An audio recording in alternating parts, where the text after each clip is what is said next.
салом дӯстони азиз, мухлисон ва ҳаводорони барномаҳои таҳлилии телевизиони варзиш. Барномаи навбати шаҳри футзал аст аз студияи марказии телевизиони варзиш манзури шумо ва чун анъана дар ин барнома низ доир ба Суперлига суҳбат мекунем. Дар ин давр дар доираи вохӯриҳои даври сеюми Суперлигаи Тоҷикистон як қатор аз бозиҳо баргузор шуданд ва мо дар барнома бо меҳмони доимии барномаи мо коршиноси соҳаи футзали кишвар Миралӣ Шарипов доир ба бозиҳои даври сеюми Суперлига суҳбат мекунем.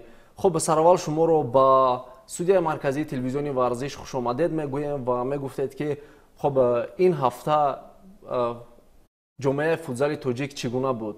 Чӣ гуна бозиҳоро пайгирӣ кардед ва барои шумо аз ҳама лаҳзаи хотирмон дар даври сеюм чӣ буд? Ташаккури бисёр. Даври сеюми чемпионати Тоҷикистони ва футзали баъди ҷамъомади таълимию тамринии мунтахаби Тоҷикистон дигарбора оғоз гардид. Дар ин давр мо 4 бозиро тамошо кардем. Бисёр ҳам бозиҳо, ҳамаи бозиҳо гуфтан мумкин аст ки қариб ки баробар буданд, рақобати бисёр шадид доштанд ва фикр мекунам ки барои мухлисон низ ин бозиҳо бисёр писанд омад. бозиҳои даври сеюми Суперлига аз рақобати дастаҳои Сомон ва Амонатбонг оғоз гардид. Дастаи Сомон чӣ хеле дар барномаҳои гузашта гуфтем, давр ба давр бозиаш беҳтару хубтар шуда истодааст. Агарчи дар 2 давр шикаст хӯрд, аммо бозии сазовор нишон дод. Вале дар даври сеюми якбора яке аз тимҳои пурқуввати чемпионат Амонатбонгро бо ҳисоби 4-2 шикаст дод. бозии мазкурро шумо чӣ гуна шаҳр медиҳед ки шумо ки пайваста аз бозиҳои Суперлигаи Тоҷикистон назорат мебаред ва махсусан дар ҳамин бозӣ ҳузур доштед, чӣ боис шуд ки Амонатбонг мағлуб шавад? Бале, мо ин бозиро аз наздик тамошо кардем. Бисёр бозии ҷолибу диданӣ буд. Дар ин ҷо гуфтан мумкин аст ки дастаи Сомон, вале дастаи Сомон бениҳоят хуб бозӣ кард. чӣ хеле ки шумо қайд кардед, аз бозӣ то бозии онҳо хубтар шуда истодааст ва онҳо тавонистанд ки дар муқобили як рақиби бисёр бақувват як бозии хуб нишон диҳанд. Ва бинед ки новбаста аз он ки дастаи Амонатбонг ҳарифи пурқувват ба ҳисоб меравад ва онҳо як бозии гӯем ки аз худ як боварӣ нишон дода дар ин бозӣ тавонистанд ки ҳисобро ҳатто ба 4-0 оварда расонанд ва танҳо баъди дарвозабонро иваз кардани дастаи Амонатбонг онҳо тавонистанд ки ҳисобро каме тағйир диҳанд. бале, бисёр бозии ҷаззоб, диданӣ ва яке аз рақобатҳои мондагор дар марҳилаи аввали Суперлига маҳз ҳамин рақобати дастаҳои Сомон ва Амонатбонг мегардад, зеро ки дастаи Амонатбонг муддаӣ буд ва мо низ умед доштем ки дастаи Амонатбонг пас аз он натиҷае ки дар 2 бозии гузашта нишон дод, новбаста аз он ки Регарро мағлуб кард, зеро Регар афсайдери чемпионат аст, аммо бовар доштем ки дар ин бозӣ он ҳайати пурқуввати Амонатбонг бармегарданд ва бо бозии сазовори хеш пирӯз мешаванд. Вале тамоман шоҳиди бозии дигар шудем. Дастаи Сомон дарҳол ба ҳамла гузашт ва ба ҳар тарзе ки хост бозиро идора кард. Дар ин ҷо кадом ҷанбаҳои муҳим буданд ки дастаи Сомон пирӯзӣ ба даст овард? Кори мураббӣ ё ин ки бозингарон? Ман пеш аз ҳама агар кунем, пеш аз оғози чемпионат дастаи Амонатбонгро яке аз муддаиёни барои чемпионӣ мешуморидам, вале мутаассифона 3 бозие ки тамошо карда истодем, Амонатбонг ки соли гузашта нест. Бале, ма дар ин бозӣ ҳаминро мушоҳида кардем ки бозии даставӣ дида намешавад. бозингаро ҳар ка ба ҳар тарзе хоҳан ҳам ба ҳамла мегузаранд, худ бозӣ доранд, вале яъне ки бозии онҳо ба таври зарурӣ монда нашудааст. ҳамун бозие ки пеш достанд аз даст додан, гум карданд ва сабаби асосӣ ман фикр мекунам дар ҳамин аст, дар баробари он ки дастаи Сомон низ бениҳоят бозиҳои хуб нишон дода истодааст. бале, дар рақобати мазкур аз ҳайати дастаи Сомон махсусан легионерони ин тим, аз он ҷумла Карими Меҳрдод ҳомид ғуломӣ легионери афғони ин тим бисёр маҳорати воло нишон доданд ва бозии сомон маҳз дар гирди ҳамин ду бозингар давр зад ва бо зарбаи қавии хеш легионери эронӣ ҳисобро кушод. ғуломӣ низ ба задани гол муваффақ омад ва як бозингари дигари кишвари мо Комронҷон Хушбахтов 2 гол зад ва ҳисоб 4-0 шуд. То дақиқаи 28 алакай ҳисоб 4-0 буд ва дастаи Амонатбонк ба ҷои дарвозабон бозингари панҷумро баровард, аммо ҳамин ҳам кӯмак карда натавонист. Агарчи 2 гол задан бо вуҷуде ки бисёр ҳайати пурқувва дорад, аз он ҷумла Умед Кузиев, Некрӯз Али Маҳмадов, махсусан легионери эронии тим Муҳсин Муҳаммадзода ки дар гузашта беҳтарин легионер дар Тоҷикистон интихоб гардида буд, аммо инчунин Собирҷон Гуляков дар ин тим бозӣ мекунад, натавонистанд ба бозӣ баргарданд ва дастаи Сомон тавонист аз аввалин пирӯзии хеш истиқбол гирад. Воқеан ҳам кори олии мураббии дастаи Мустафо Афшорӣ аст ки ин дастаро ба чунин натиҷа овард. Барои Амонатбонк чӣ корҳоро бояд анҷом диҳад ки ба маҷрои пирӯзиҳо баргардад, махсусан дар хатти дарвоза? Шумо ки собиқ дарвозабони тими миллӣ ва яке аз собиқадорони футзали кишвар ҳастед, чӣ маслиҳат медиҳед? Оё метавон бо дарвозабононе ки аз масофаи 10-15 метр аллакай ба дарвозаашон гол сар медиҳанд бовар кард, эътимод кард ва барои мақомҳо дар Суперлига мубориза бурд? албатта ин боиси нигаронӣ аст ки дастаи Амонатбонк хеле бозӣ на чандон хуб нишон дода истодааст ва барои чӣ нигаронӣ аст? Барои он ки дар ҳайати ин даста бозингарои тими миллии мо баромад мекунанд ва мухлисонам, мураббиёни мунтахабам аз ин бозингарон умеди калон доранд ва чиро иваз кардан мумкин аст. Ман фикр мекунам ки дар ин ҷо кори сармураббӣ пеш аз ҳама бояд ба таври куллӣ тағйир дода шавад. ҳамаи ин аллакай 3 бозӣ мешавад, бояд як таҳлили амиқ гузаронда шавад. бале тарафҳои заифи даста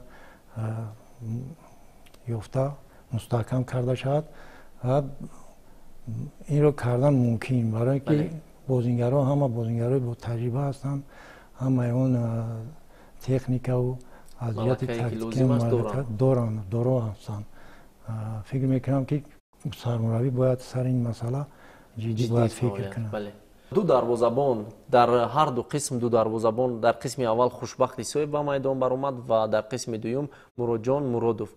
Аммо ҳар ду дарвозабон дуголӣ сар доданд, он ҳам ҳолатҳои хатарнок набуданд. Ҳолатҳои хатарнокро бартараф мекарданд ва дар ҳолатҳои оддӣ гол сар медоданд ва боис шуд ки бозии Амонатбонк ба он тарзе мехост сурат нагирифт.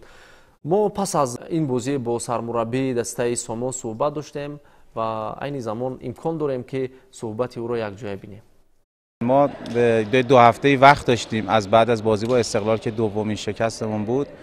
2 هفته وقت داشتیم که هم روی فیزیکامون کار کنیم، هم روی تاکتیکایی که مورد نیاز هست کار بکنیم و تیم امانتبانک هم خیلی خوب آنالیز کرده بودیم که بتونیم ان شاءالله اون فضاهایی که دارن برای اینکه به ما آسیب برسونن رو بتونیم محکم بکنیم. خدا رو شکر حالا بازی هم طوری پیش رفتش که از مومنتامون استفاده کردیم، تونستیم با 4 گل پیش بیفتیم. بعد روی حالا دفاع پنجم باید کار بکنیم، نه باید روی دفاع پنجم انقدر راحت گل بخوریم. ان شاءالله که باز بتونیم بازی به بازی تیممون رو بتونیم بیشتر به شرایط برد نزدیک کنیم. بازی‌های خیلی سختی داریم. حالا ما این هفته باز با کمند سورو بازی داریم، هفته بعدش با کمند سپر بازی داریم. امیدوارم که بتونیم حالا این روند رو ادامه بدیم پیشرفتون. بله، ما می‌خواستیم با سرمربی دسته امانتبانک نیز صحبت کنیم، شهرزاد جمعیف، اما پس از آن شکستی که داشت دیگر حاضر نشد تا اینکه با نمایندگان وسایل اخباری عامه صحبت نمایند. نوبسته از شکست و پیروزی مربی حتما باید کار خود را شرح دهد. چی کمبودی ها بودن باید با نمایندگان وسایل اخباری عامه اطلاع دهد. خب بازی دومی که برگزار شد این رقابت دسته های ریگر و روشن بود. در این رقابت دسته ضعیفترین لیگ معین شد. نوبسته از آن که ریگر سالهای طولانی در سوپرلیگ هنرنمایی میکند و قسم زیادی آنها الکی 10 سال است در سوپرلیگ هنرنمایی میکنند. اما در این رقابت گویم اگر تجربه گویم خطا می شود. зеро ҳамаашон бозингарони бо таҷрибаанд. тамринҳои кофӣ ба фикрам нарасид то ин ки дастаи регар ба пирӯзӣ даст ёбад. шумо чӣ назар доред? бале, мо дар мавриди дастаи регар чанд маротиба шидалакай сухан гуфта истодаем. дар ин бозӣ фикр мекунам ки дар қисми аввали бозӣ дастаи регар хубтар баромад кард. ҳолатҳои голзанӣ ҳам бисёртар созмон дод, ҳам дар ҳисобам пеш гузашт, 2-0 буд баъди қисми якум. вале дар қисми дуюм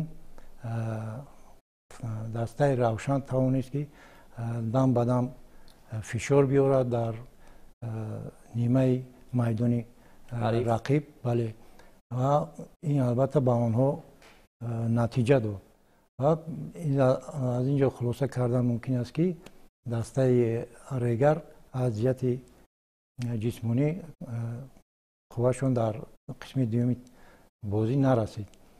аз ин лиҳоз равшан тавонист ки дар қисми дуюми бозӣ 4 гол ба самар бирасонад ва ҳамин тавр бозиро ба манфиати худ анҷом бидиҳад. дар ин рақобат бозингарони равшан дар охири қисми аввал бозиро гӯям як нафар кам идома доданд то он даме ки дастаи регар голи дуюми худро зад. бозингари ин тим бисёр дар ҷараёни рақобат қисми аввал бисёр маҳорати воло нишон медод. раҳим ҳасанов ба ҷиҳати дағалона рафтор намудан бо довар бо корти сурх ҷазо дода шуд ва ҳамин боис гардид ки дастаи равшан голи дуюми худро ба дарвозааш сар диҳад ва бо ҳисоби 2-0 ба танаффус раванд. аммо дар танаффус кор тамоман ранги дигар гирифт. бозиро пурра дар ихтиёри худ гирифтанд бозингарони равшан ва пас аз 4 соле ки дар суперлига набуданд баргаштанд ва аз аввалин пирӯзии хеш истиқбол карданд. мо ғалабаи аввалинамонро табрик мекунем ба бачаҳом ки хеле меҳнат кардан. мо дар қисми аввал бой додем, дар қисми дуюм хай ба бачаҳо фаҳмондем ки хай бозӣ кардан дар кор, як тактикаи худро нишон додем, ғалаба кардем. хуб, дар маҷмӯъ дастаи равшан дар як ҳафта чанд бор тамрин мегузаронад? баъди ҳамин давр камтар вақт буд, мо тамрин кардем. акнун 2 рӯз пас 3 рӯз пас бозӣ аст, мо як рӯз дам мегирем бо тамрин бо бозиёмон 3 рӯз пас аст. чӣ бояд кард ки то камбудиҳо бартараф шаванд ва дар баробари ҳарифони пурқувват натиҷаҳо ҳам беҳтар гарданд? дастаи мо хай маълум буд ки 4 сол дар суперлига иштирок намекард. ба мо вақт дар кор аст ки мо тамрин кунему бар муқобили дастаи пурқувват бозӣ кунем. дар мавсими дуюми чемпионат ягон ҳадаф доред ё ин ки мақсад танҳо иштирок дар суперлига аст? ҳадаф надорем, мақсад иштирок кардан аст. соли оянда ҳадафмон бозии хуб нишон додан аст. бидуни ҳадаф воқеан ҳам дар мусобиқа иштирок кардан ин бисёр кори хатост, гӯем иштибоҳ намекунем, зеро он дастаҳое ки ба суперлига ворид мешаванд ба хотире ки яке аз мақомҳои ифтихориро соҳиб шаванд, новобаста аз он ки дастаҳо дар кадом сатҳ қарор доранд ва чӣ гуна таъсис ёфтанд. дастаи сомон низ соли гузашта вориди суперлига гардид ва дар баробари ҳарифони пурқувват маҳорати бисёр баланд нишон дод то марҳилаи плей-офф рафтанд ва аз амонатбонк мағлуб шуданд. аммо умед бар он мебандем ки дар марҳилаи дуюми чемпионат дастаи равшани шаҳри кӯлоб ҳайати худро боз тақвият мебахшад, зеро тими футболи бузурги шаҳри кӯлоб бисёр дастаи пурқувват аст, аз легионерҳои пурқувват таркиб ёфтааст ва бовар дорем ки дастаи футзали ин тим низ ба монанди дастаи якум бисёр пурқувват мешавад. бозии сеюме ки дар ин давр баргузор шуд, дидори дастаҳои Сипари шаҳри Хуҷанд ва клуби марказии варзиш Артиш. рақобати мазкур дар шаҳри Хуҷанд дар маҷмаи варзиши бисолагии Истиқлолият баргузор шуд ва гӯем қисми аввал каме бозингарони клуби марказии варзиши Артиш тавонистанд ҳунари худро нишон диҳанд, аммо дар қисми дуюм қисми аввал бо ҳисоби 4-2 ҷамъбаст шуд ва қисми дуюм дар маҷмӯъ бо ҳисоби 8-2 гардид. бозии мазкурро шумо чӣ гуна баҳо медиҳед? дар ин бозиҳо мо сафар карда будем ба шаҳри Хуҷанд, аз наздик тамошо кардем. бозиам ҷолиб гузашт. дастаи Сипар бо 2 чоргона ки дар яке онҳо дар чоргонаи аввал 3 легионери Бразилия ва як бозингари тоҷикистонӣ баромад доштанд ва дар чоргонаи дуюм نیست دسته چهارگانه دوم نیست سخت چیزی بقوت بود. چون که در اونجا بازیگرانی اقبال وسیزاده، پرویز رحمتов، محمد شریفov و رستم حمیدov همین چهارگانه و برای دسته ارتش البته با چنین رقیبی سرسخت بازی کردن بسیار مشکل بود. آنها توانستند در قسم اول یک مقابلیت خوب نشان بدهند ولی نتیجه نهایی البته با منفیت سپر بود. چون که سپر از بازی معلوم بود که سطح بازی سپر کمی فرق کننده است و البته برای ارتشی‌ها با چنین دسته ها بازی کردن البته مشکل است برای ارتشی‌ها. بله. در اینجا من در مورد این بازیگر جوان ساعت رقم 10 پنشیر دولت می‌خواستم کمی سخن بگم. یک چند بازی در رقابت گذشته بر مقابل سورو 2 گل زد. 2 گل زد. در این بازی 2 پاس گل آورد و از بازی تا بازی معلوم است که بازیش خوبتر شده ایستاده است. فکر میکنم که این برای او در تیم منتخب آینده دعوت شدن بسیار خوب است. بله.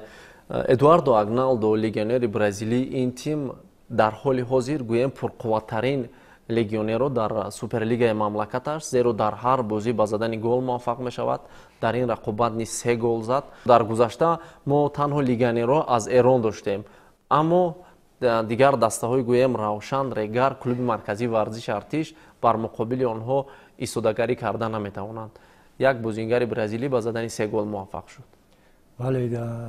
دعوت لگیونرها با چمپیونات البته تجربه عادی است. بله. مقصد در همه دولت ها هست نمین لگیونرها را شامل کردن. بله. مخصوصا از برزیل که تا 2 سال اخیر برای ما انانه شده است. بله. این من فکر میکنم که خوب است برای بازیگرای محلی با مقابل چنین بازیگرها بازی کردن. البته سطح کسبی چنین بازیگران ما هم بلند شدن میگیرد. ما نمیتونیم دویمو با یک ضعیف بازی کنیم یا سطح پست بازی کنیم. برای همین خوب است که هم بازیگران دعوت میشن، هم مربیان متخصصان ساحه دعوت میشن. این البته با پیشرفت فوتبال با بلند گردن سطح فوتبال در جمهوری مساعدت میکنند.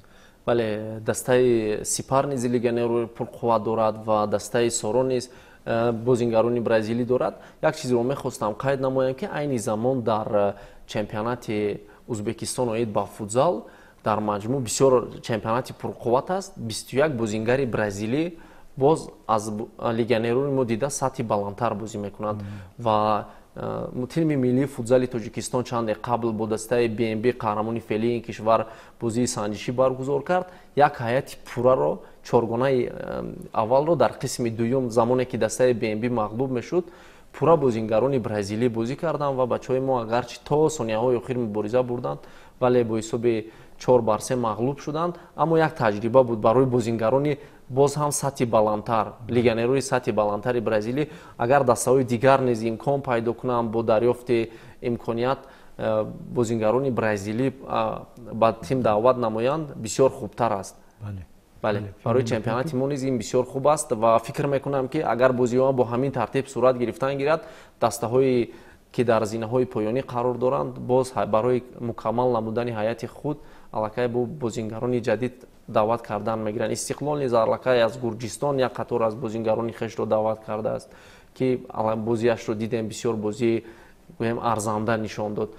بازی چهارم در این دور این در دربی دوشنبه رقابت دسته‌های سروکامپانیا و استقلال بازی مرکزی دور بود و به نظر شما کی امکان زیاد داشت که در این رقابت پیروز شود؟ بازی با حساب 1-1 جمع بست شد. بله. بسیار بازی فکر میکنم که بازی بهترین هم چمپیونات این سال همین بازی بود. بله. در اینجا کمی هم باشد کمی برتریت سورو حس میشد چون که آنها بسیارتر تلاش میکردن. بله.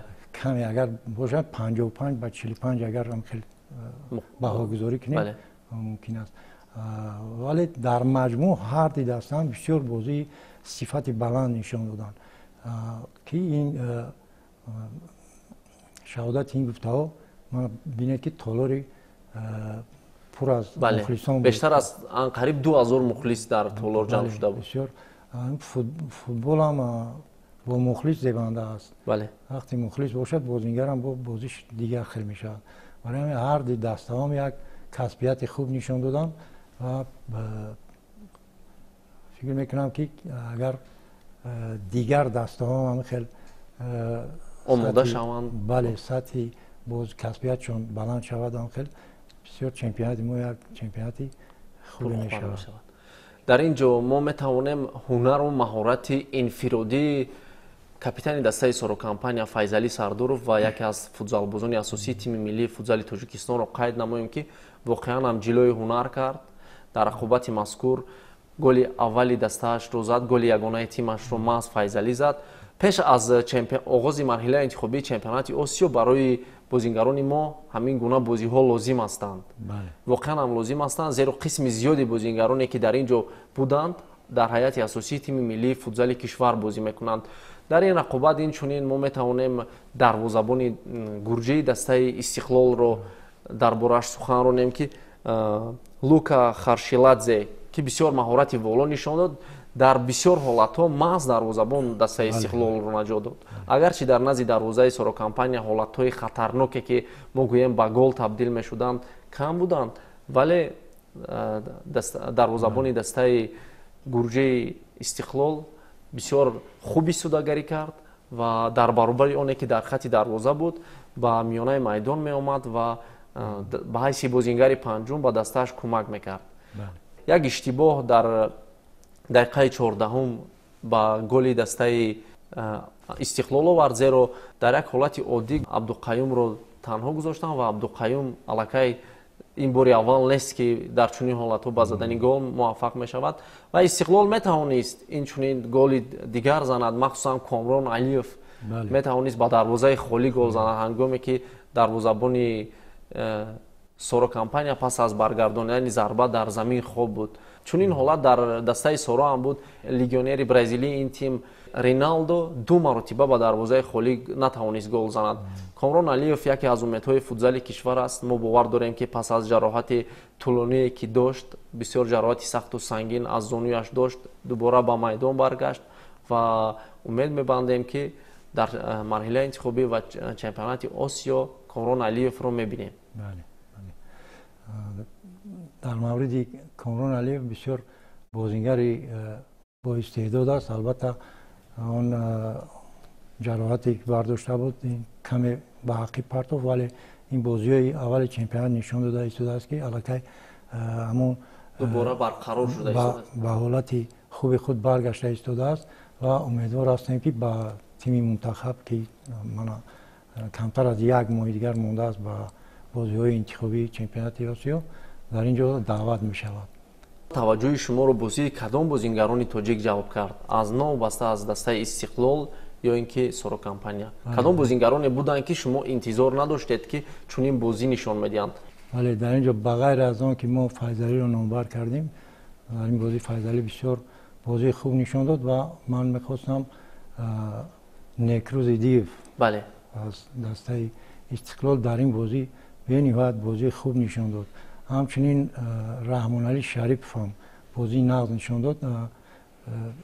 بسیار یک بگیم که حالت‌های یعنی رقابت پذیری نمیخواستن که موقع خود را از دست بدهند و توپ از دست بدهند. بسیار بازی خوب نشان دادن و ما از همون بازی خوبی ایدی بود که گل پس گل‌آور داد.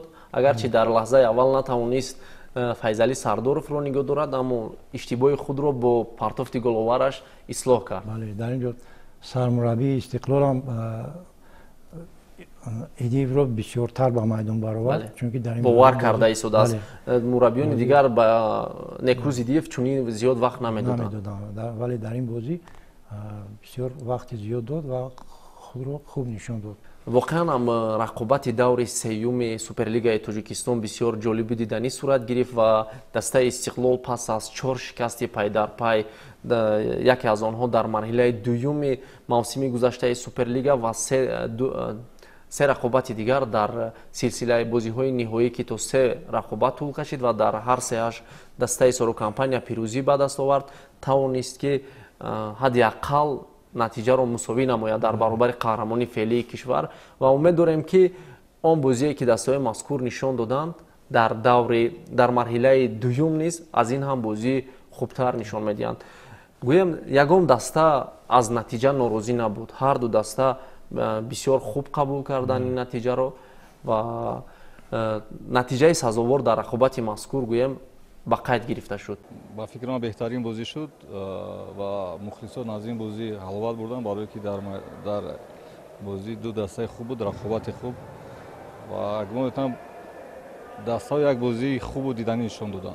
این سال بازی سوم است و فکر من استقلال بازی پورای خود را نشون نداد و دسته ما را مالی در بازیگرای نوستن، اما از ما نه از استقلال نه برای بازی اساسی در مرحله نهایی نشون میدیم. در لحظه گلزنی را استفاده برده توانستن در کور است. در فوتبال کدام дасте که لحظه رو خوب استفاده برده توان اما гол می‌بینه.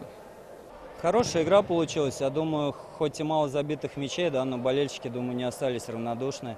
Поэтому и у нас были эпизоды, когда мы могли забить, да, там и не забили. У соперника тоже были хорошие моменты, они тоже их не реализовали. Поэтому, наверное, закономерно, да, что сегодня мы разошлись миром. برای سرمربی دسته استقلال ولادیمیر چورلیایف این رقابت واقعا هم امتحانی جدی بود. فکر میکنم با سر بلند این وظیفه خود را اجرا کرد. در مجموع دور سیوم رو چگونه واگذاری میکنید؟ دور سیوم فکر میکنم که خوب گذشت، بسیار بازی های جالب بودن. همین بازی سپر ارتش هم گرچنده صبح کلام باشدم، بازی هم بازی بسیار خوب دیدنی بود. فکر میکنم که از بازی تا بازی سطح کسبی همین بازیگران هم زیاد میشه، هم دیگر فهمی در میدان زیاد میشه و عموما سطح فوتبال هم یک سطح بلند نشان میدیم دسته ها. بازی های دور چهارم سوپرلیگای تاجیکستان روزهای 27 م 29 و 30 برگزار میشوند و دسته ها با چنین ترتیب رقیبی هم گردیدند. امانت بانک با روشن سبقت میکند، کلوب مرکزی ورزش ارتش با دسته ظریفترین مسابقه رگر رقابت خواهد کرد. استقلال با سپر در بازی مرکزی این دور وامی خورند و سامان با سروکامپانیا. بسیار بازی های با مثل بازی که سرو استقلال بود، در اینجا استقلال با سپر این بازی بسیار بازی خوب می شود فکر میکنم و بازی سرو با سامان هم بازی خوب می شود. روشن امانت بانک با روشن خیلی در اینجا امانت بانک فکر میکنم بسته از اون که نتیجه نه چندان خوب دارد اما فاوریتی اساسی است. فکر میکنم که از بازی های گذشته خود یک خلاصه در کاری میبرانند هم بازی خوب نشان میدیم و کیمیا ریگر در اینجا ارتشی ها فکر میکنم که غلبه میکنن قوی تر هستند. ریگر تمام بازی های خود رو عین زمان در سفر دایر کرده ایستاده است، زیرا بازی های خانگی خش رو در مجمع ورزشی کمیته اندوز برگزار دارد، زیرا تالار سمندر شهر تورسونزاده عین زمان برای برگزاری سوپرلیگا آماده نیست و فکر میکنم تا آخر موسم دسته ریگر بازی هایش رو در پایتخت برگزار میکند و برای این تیم نیز بسیار مشکل است، زیرا در هر بازی هیئت رو به دوشنبه آورده بردن این نیز یک مصرف زیادتی رو طلب میکند و بازی مرکزی استقلال سپر واقعا هم بازی اساسی دور چهارم خواهد شد. استقلال در میدان خود این رقابت رو در کاخ المپ قبول میکند و سپر عین زمان دسته پرقوتترین سوپرلیگای تاجیکستان است و معلوم میگردد که برای دسته هم سپر و هم استقلال یک امتحانی باز دیگر در پیش است. سامان با سروکامپانیا، اگر دسته سامان آن بازی که در برابر استقلال و امانت بانک нишон дод агар ҳамун бозиашро нишон диҳад ва ҳамун дастуру ҳидоятҳои сармураббиро агар ба хубӣ иҷро карда тавонанд, фикр мекунам метавонанд натиҷа нишон диҳанд. бале фикр мекунам ки дар ин ҷо ҳам Сомон бисёр кӯшиш мекунад. ягон натиҷае агар чиам ба даст наёранам, лекин бозии хуб нишон медиҳанд. ман фикр намекунам ки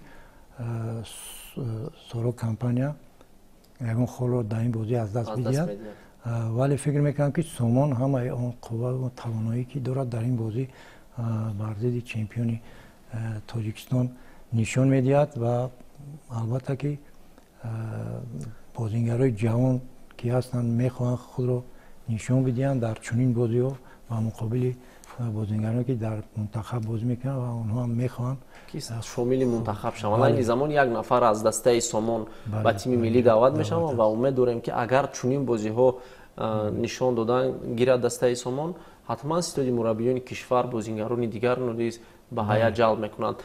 пас аз бозиҳои даври сеюм ҷадвали умумии Суперлига чунин аст. Сипар бо дарёфти 9 хол садрнишини ягонаи ҷадвал мебошад. то дар се бозӣ бозингарони Сипар ба дарвозаи ҳарифон 33 гол заданд, дар ҳоле ки ба дарвозаашон танҳо 4 гол сар доданд. дастаҳои Сорокомпания ва Истиқлол мутаносибан дар зинаҳои дуюм ва сеюм қарор доранд. дастаи Амонатбонк, Сомон ва клуби марказии варзиш Артиш ва Равшан соҳиби 3 холи мебошанд. дастаи Регари шаҳри Турсумзода бошад бидуни имтиёз дар таххонаи ҷадвал қарор дорад. дар марҳилаи аввали чемпионат ба назари шумо ҷадвали умумӣ чӣ гуна мешавад? дар ин ҷо аллакай маълум шуд ки се даста аз дигар дастаҳо куллан фарқ мекунанд. се ҷои аввал Сипар, Соро ва Истиқлол чемпионат фикр мекунанд ки ҷойҳои ино дар охири чемпионат муайян мешаванд, вале барои ҷои чорум дар ин ҷо се дастаи дигар аст ки барои ҷои чорум метавонанд мубориза баранд, барои он ки ҷои чорум ба марҳилаи минбаъда, яъне ки ба марҳилаи нимниҳоии чемпионати Тоҷикистон мебарорад. дар ин ҷо мубориза баранд Амонатбонк, Сомон ва КМВА. ва фикр мекунам ки ҳар се даста ҳам имконияти баробар доранд, чӣ қадр ки се даври аллакай нишон дод сатҳи бозии дастаҳоро, ҳар се ҳам гӯем ки қариб ки имкониятҳои баробар доранд. фақат Амонатбонк чӣ қадр гуфтем агар бозишон тағйир биёбад, мумкин каме бартарият пайдо кунанд дар назди дигар рақибонашон. бале, мо низ бовар дорем ки бозиҳои даври чоруми Суперлига аз бозиҳои даври сеюм боз ҳам ҷолибу диданӣ мешаванд ва мухлисон низ оҳиста оҳиста ва маҷмӯаҳои варзишии пойтахт ва дар манотиқи гуногуни кишвар ки бозиҳо баргузор мешаванд пур кардан мегиранд ва футзали тоҷик зина ба зина пеш меравад. воқеан ҳам ҷолиб шудани чемпионат ин ба фоидаи пурқувват шудани тими миллӣ аст. бори дигар шуморо ба студияи марказии телевизиони варзиш хушомадед мегӯем ки дар ҳар барнома ҳар ҳафта моро ҳамроҳӣ мекунед ва дӯстони азиз ин ҷо расидем ба поёни барномаи шаҳри футзал. то барномаҳои дигар пирӯзу поянда бошед.